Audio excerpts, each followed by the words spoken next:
Di hari ini kita akan melihat kepada penyelesaian pewarisan kandungan. Jadi apabila berlaku kandungan, yang mula-mula kita yang akan kita lakukan ialah kita akan buat 4 takdir atau 4 kemungkinan. Kita akan buat pengiraan kepada 4 kemungkinan. Kandungan tu dia ada 4 kemungkinan dalam pewarisan. Sama ada kandungan tu dia mati, meninggal, ataupun dia hidup dan lelaki, zukuratuhu, mautuhu. Yang ketiga unsa wahidatun, keadaannya yang lahir tu dalam keadaan hidup dan perempuan seorang. Dan yang keempat, takdir yang keempat atau kemungkinan yang keempat ialah unsa muta'addidatun, perempuan lebih daripada seorang. Jadi bahagian kandungan bagi setiap takdir. Pertama, kalau kandungan tu ternyata meninggal atau mati, tiada dapat apa-apa lah. Dan jika lelaki, kandungan tu lelaki, maka dia akan dapat asobah. Kalau perempuan seorang, dia akan dapat nisfu 1/2. Dan kalau perempuan lebih daripada seorang, akan dapat 2/3. Iaitu bahagian bagi kandungan bagi keempat-empat takdir. Jadi kita akan buat pengiraan pada takdir yang pertama. Takdir yang pertama ni, kes ni melibatkan seorang suami lah. Suami meninggal, dia meninggalkan pertama isteri lah, zaujah, dalam keadaan mengandung. Kedua ibu, yang ketiga adik-beradik lelaki, ibu sebab syakik. Dan itulah 3 orang. Dan ini kandungan ni dalam takdir lah, dalam kemungkinan. Jadi kita buat kemungkinan yang pertama, kalau kandungan tu ternyata meninggal. Jadi berapa bahagian untuk setiap waris? Pertama, isteri, maka bahagian isteri adalah 1/4. Ibu 1/6, dan syakik asobah. Ibu tadi 1/3, bukan 1/6. Sebabnya si mati tidak meninggalkan furuk waris. Zaujah dapat 1/4 sebab si mati tidak punya anak. Kemudian bagi takdir yang pertama ni, kita akan kira lah. Jadi asal masalahnya ialah 12. 12 ni asal masalah. Sebab 4 dengan 3 ni tidak boleh saling berbahagi. Jadi tabayun, saling kita bagi 4 dengan darab 4 dengan 3 dapat 12. Kemudian darab selang-seli, di sini 1/3 dapat 3, 1/4 dapat 4. Jadi bahagian bagi setiap waris pada masalah yang pertama lah, pada takdir yang pertama, zaujah dapat 3/12, umun pula dapat 4/12. Maka jumlahnya tambah 3 tambah 4 sama dengan 7. Jadi 12 ni tolak 7, bakinya ialah 5. 5 ni ialah baki asobah. Asobah akan diambil oleh syakik lah, 5/12. Sini tiada sebab dia meninggal kan, mati. Jadi inilah bahagian bagi takdir yang pertama. Kemudian kita akan kira pula takdir yang kedua, iaitu kemungkinan kandungan ialah lelaki. Jadi berapa bahagiannya?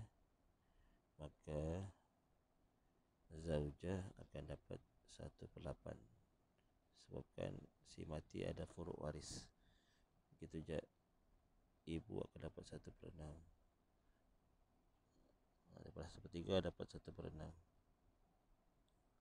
Dan syakik dia terhalang disebabkan si mati ada furuk waris yang lelaki lah, dia akan terhalang, jadi dia dapat apa-apa.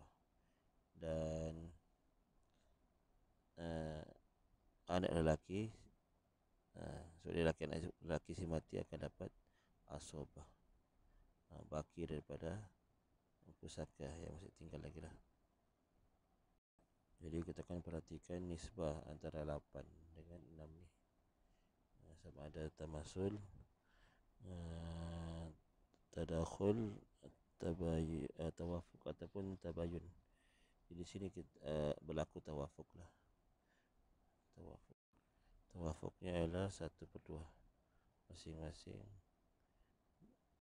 masing-masing boleh didarab dengan 1/2. Jadi akan dapat wifku kita akan darab secara melintang lah. Wifkunya 8 bagi 2 sama dengan 4, dan 6 bagi 2 sama dengan 3.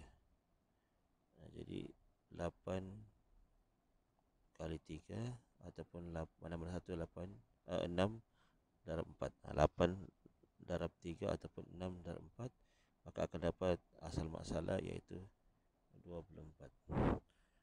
24 ialah asal masalah.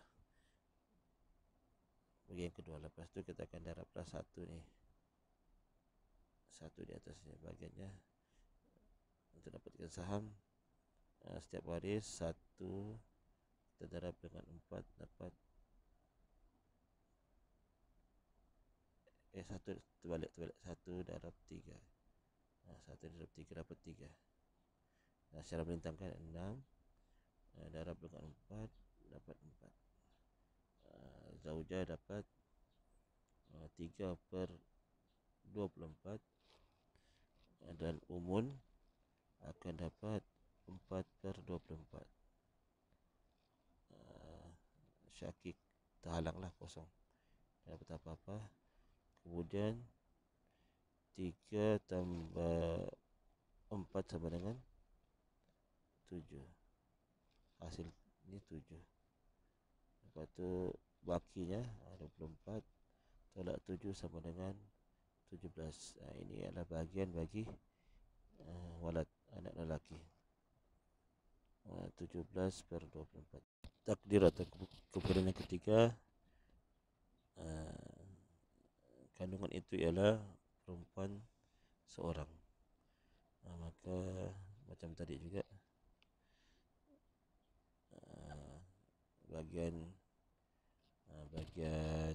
isteri ialah 3/24, ibu 4/24.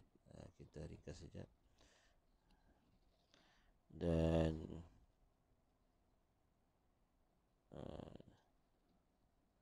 syakik dapat asobah ataupun baki, dan anak dapat 1/2. 1/2 daripada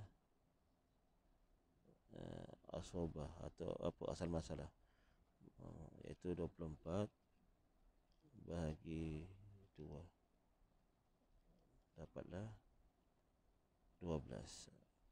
Jadi kandungan dapat 12/24, sebab 24 separuh daripada 24 ialah 12. Jadi lebihnya baki, kita tambahlah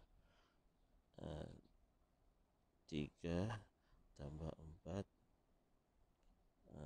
tambah 12 dapat 19.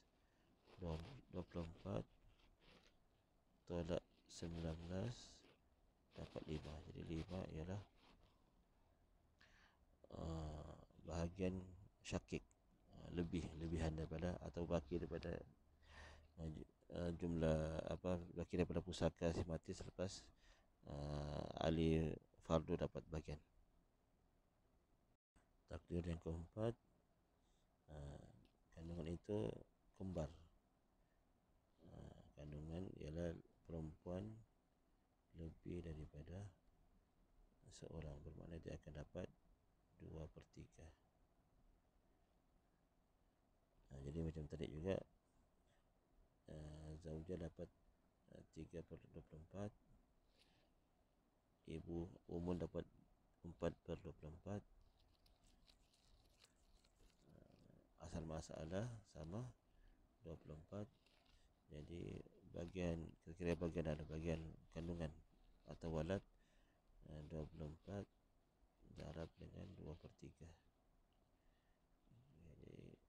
Jadi 24 bagi 3, kita potong sini dapat 8. 8 darab 2 dapat 16.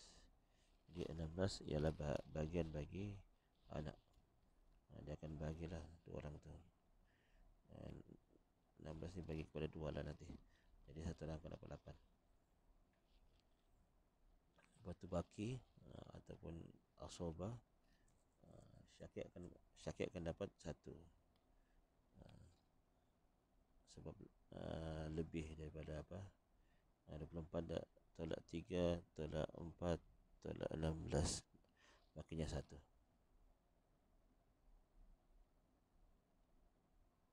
Lepas tu kita akan perhatikan manakah yang paling merugikan bagi waris. Kita akan beri pusaka mengikut takdir yang paling merugikan, yang paling sedikit lah. Jadi yang paling sedikit di sini ialah yang di sini. Apabila kita takdirkan yang mati itu meninggal,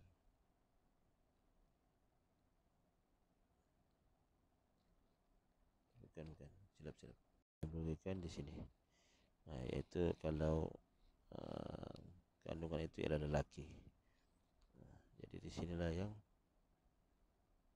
setiap waris lah, bukan takdir bagi setiap waris mana yang paling merugikan. Jadi bagi zaujah yang paling merugikan di sinilah 3 sini pun sama. Kalau jadi yang paling merugikan bagi zaujah ialah 3/24.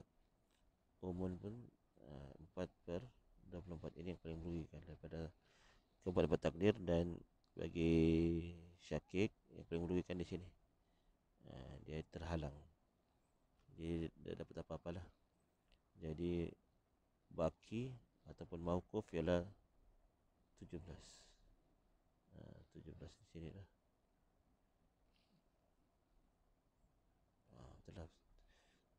Betul, 17. 17 ni ialah yang mauquf, yang kita tahan sehinggalah kandungan dilahirkan atau ternyata ada kandungan. Kalau ternyata ada kandungan, yang mauquf tadi itu kita kembalikanlah kepada waris-waris sebelumnya.